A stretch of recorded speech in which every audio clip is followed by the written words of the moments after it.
Hey everyone, it's Ryan from Windows TV. In this video, I'll show you how to add your own custom audio to Humongous entertainment games with ScummVM. Let's dive in.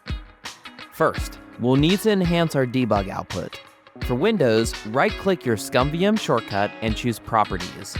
In the target field, after the path to ScummVM, add -D4. This tells ScummVM to run at debug level 4 so you can see every sound cue and its ID in the debug window. Launch ScummVM via that shortcut. Load your game, then watch the debug window. When music is triggered, you'll see lines like this. That number, 8008, is your song ID. The simplest way to add custom music is by placing your audio files directly into the games directory.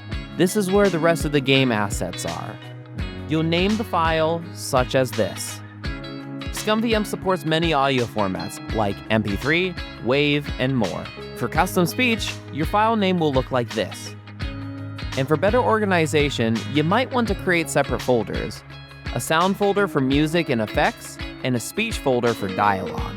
If you choose to organize your files this way, make sure to match the directory structure shown on screen now.